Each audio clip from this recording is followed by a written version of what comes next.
For some time now, I've been exploring Advaita Vedanta with you and the understanding that freedom from suffering can only happen when we find our true self.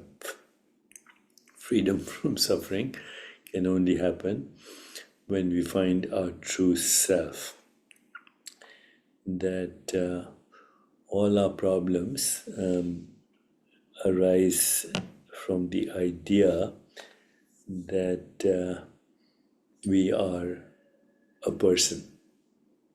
A person. As you know, the word person comes from the original persona, which means mask. So let's just briefly look at what is a person.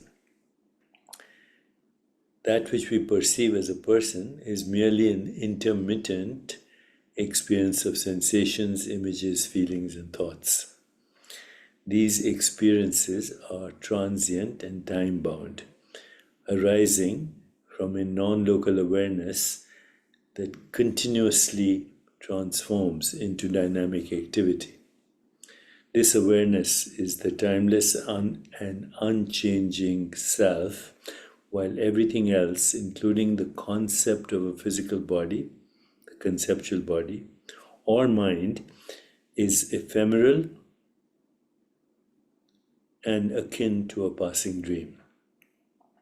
In essence, non-dualism suggests that the true reality is the timeless awareness, with all other experiences being temporary manifestations within it, including that which we call a person.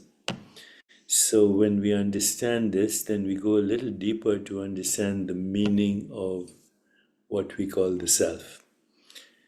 And again, non-dual, not just as a philosophy, but as an experience, explains the concept of the self, the little self, the ego self, the person, as an illusion created by the mind which perceives separation where none exists.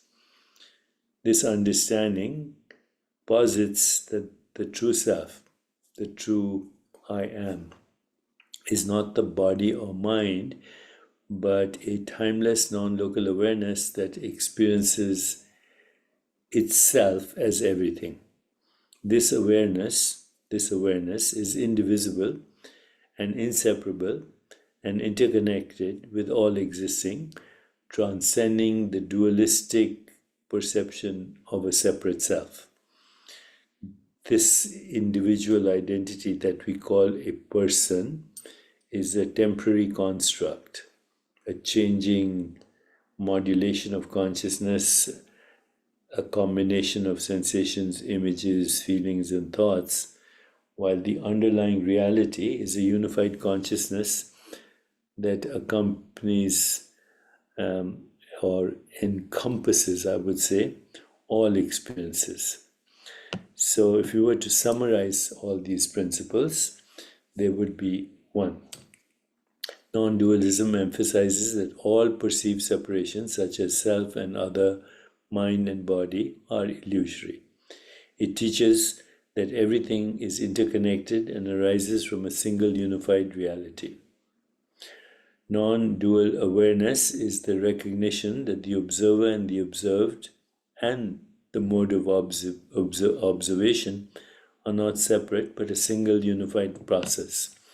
It highlights a state of consciousness that transcends dualistic thinking, emphasizing direct experience over conceptual understanding. In a previous video, I've explained the direct method. Non-duality also posits that dualistic perceptions are mental constructs. And the idea of a person is a mental construct. The physical world and the physical body are maya or illusion or fluctuations or vrittis or vibrations, and true understanding involves recognizing the underlying awareness, the unchanging awareness that vibrates as changing form and phenomena. And so understanding reality it becomes obvious that our true nature is pure consciousness or awareness, which is timeless and unchanging and distinct from transient mind and body. Okay, how does this understanding view the relationship between awareness and the physical world? Well, once we understand this, then it's obvious that the relationship between awareness and the physical world is one of fundamental unity and diversity from that one being or awareness. The physical world is not separate, or the appearance of the physical world is not separate, but an expression of this non-dual awareness that fluctuates, vibrates as a changing experience of changing mind, body, and experience of the universe. So this understanding transcends subject-object duality, perceiving the world as a manifestation of a single unified consciousness, which is our true self or Atman. It suggests that what we call the physical world is made of consciousness itself. It's a modified consciousness itself, and any perceived separation is an illusion created by the mind, which is also a modified form of consciousness. Awareness itself is timeless and the underlying reality in which all experiences, including those of the physical world, arise and dissolve.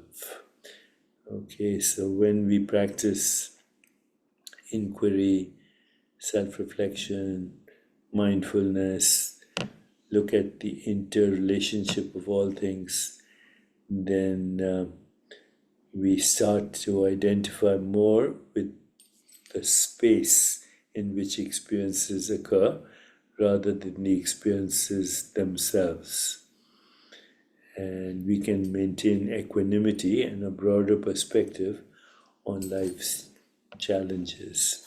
Also, by understanding this inseparability, we automatically embrace compassion, empathy, and ultimate healing from suffering. Let me know if this is useful. And remember, Digital Dharma is out, and you can continue this conversation with my digital twin, digitaldeepak.ai. Okay, my friends, take care.